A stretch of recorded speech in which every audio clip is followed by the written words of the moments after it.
La Marina Arnaldos és una enginyera vocacional, especialitzada en el camp de l'aigua i està fascinada per la gran quantitat de reptes que aquest sector planteja.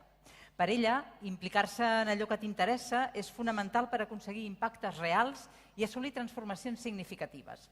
Per això també és la presidenta a Espanya de l'associació Young Water Professionals. Avui, aquí, ens explicarà com els joves canviaran el sector de l'aigua en el futur immediat. Queremos descubrirlo. Marina, adelante.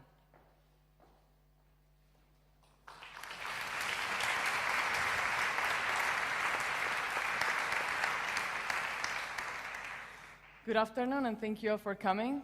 I'm Marina Arnaldos, and I'm the president of the Young Water Professional Association in Spain. Before I begin with my talk, I'd like to tell you a little bit about myself. In 2004, I started a degree in industrial engineering, and 4 years later, in 2008, I had the opportunity to go to the US to get a Master of Science degree in environmental engineering. During that year, I was witness to the financial crisis that hit Spain hard, as well as the rest of Europe and the world. When I was done, my parents insisted that I stayed in the US because they thought that job prospects wouldn't be very good in Spain in the coming years. I have to say that at that moment, I didn't realize how serious the problem was, and I didn't take them very seriously. But still, I decided to stay because I had been offered the opportunity to do a PhD in water treatment technologies, and I felt like I wanted to test myself a little bit further. Reverse spoiler alert, my parents weren't precisely wrong. But in any case, I stayed in the US, I went through the PhD program, and I have to be honest with you. They were some of the most challenging years in my life. They tested me in many ways. But they also taught me a lot about myself. And one of the most important things that they revealed was that I had found a true calling in the water sector. It's what I wanted to do. I have to say that at that moment, in 2008, I somehow thought that my case was unique, that I had gone through some struggle to then find my true calling in life. But that belief was challenged some years later, already in 2016, when I was working in Spain for the water sector. And I stepped up to be the president of an incipient Young Water Professional Association. Very soon, I found myself surrounded by people that had found the water sector to be their true calling and that were fully invested in it no matter the circumstances and difficulties. So then I saw, my case is not unique. I'm just an example of my generation. Being in the Young Water Professional Association has changed me and has changed the way in which I perceive the water sector. Specifically, it has made me realize that there are 3 traits that the young water professionals are bringing to the table that are different and that are dearly needed to solve the current and future challenges that the water sector has. And what I'm going to do now is I'm going to walk you through them. First challenge. You know, many times when we're heatedly discussing about a challenge in the water sector, we're actually referring to a challenge in water governance, even if we don't fully realize it. Very simply put, water governance is how regulation articulates how the public institutions, the private companies, and other relevant entities come together to provide water-related services. The framework of water governance is not easy in many countries, and Spain is not an exception. In fact, I can tell you that there exist 2,500 ways of managing water services in Spain. Those are many different ways.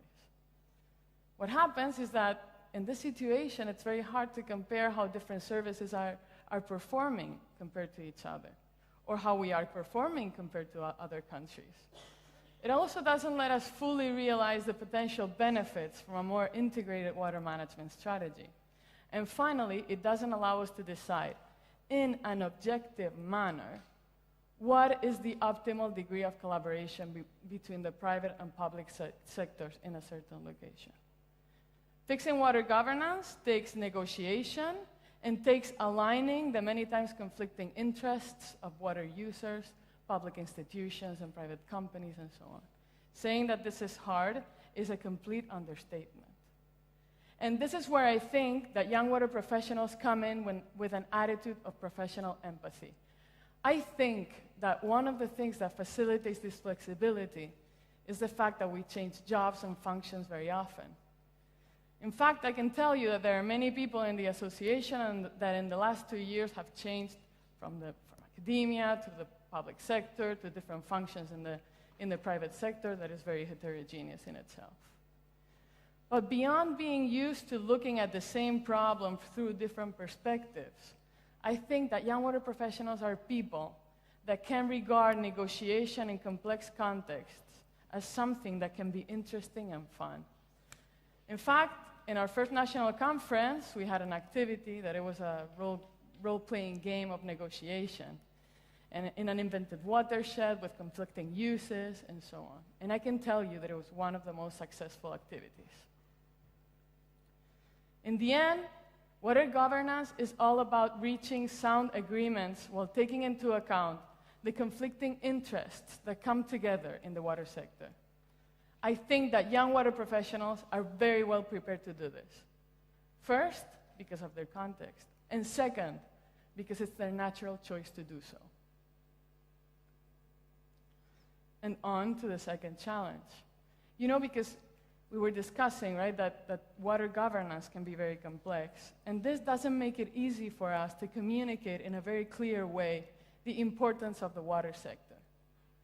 But the consequences of us not communicating the importance of the water sector or the water sector clearly is that, for instance, consumers can be convinced that bottled water is better for them than tap water.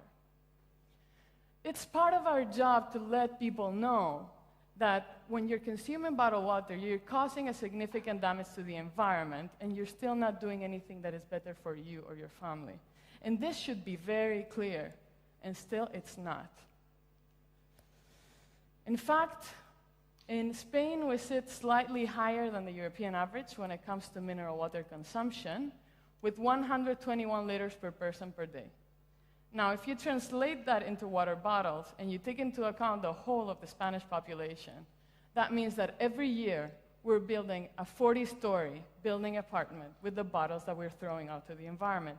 And now you think of the city that we are building year after year. It's no secret that our generation is one that likes to communicate, that likes to engage with different communities through the social networks. We've been brought up in the era of internet, and this has to have some consequence.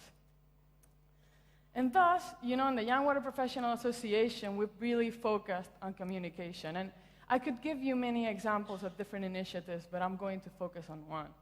And it's an initiative born from one of our members, Luis Martin, and that has been fully supported by our network, El Club de la Jarra, or the Jar Club.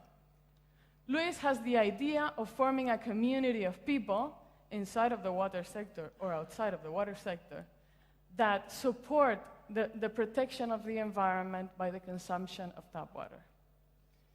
The club provides materials to the people to be educated on tap water, and there's plenty of opportunities to interact with the community.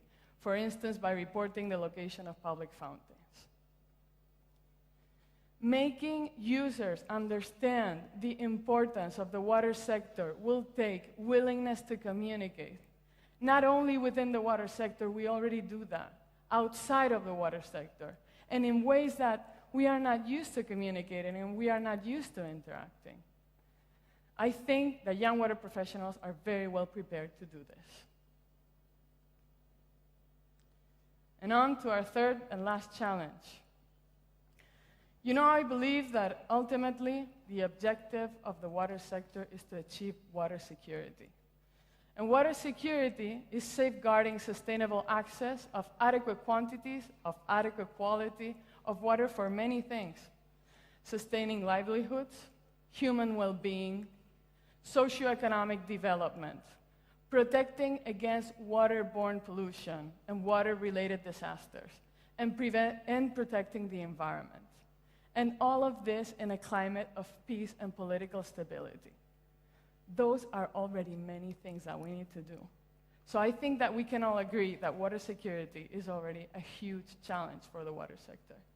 But it's a challenge that multiplies itself in the face of climate change.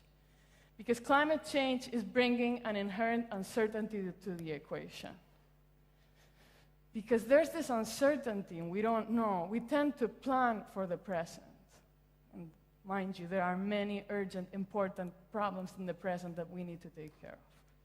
The problem with this approach is that climate change is not an option. It's not a negotiation. It's going to happen. If we don't address uncertainty in an adequate way, the consequences will be disastrous for the water sector, but for humanity. And this sounds very dramatic, but it's the reality. It is how it is. What you need in this context are people that dare to embrace risk, that want to go out of their comfort zones, out of the road more often traveled of the famous poem. And by this time in my talk, you already know who I mean. The young water professionals.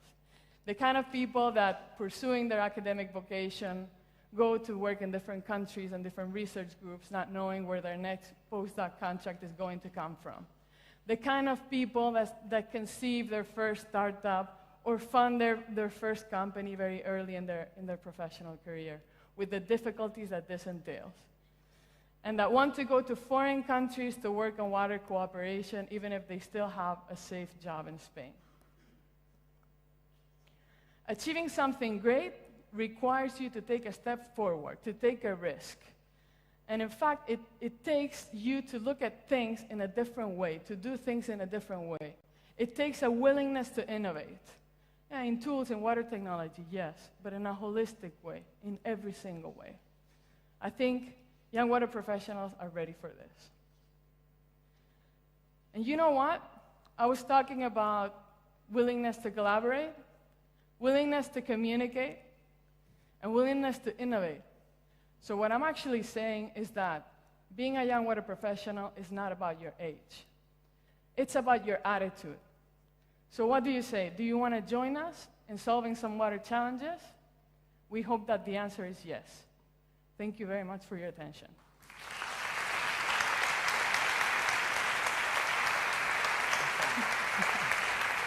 Gracias.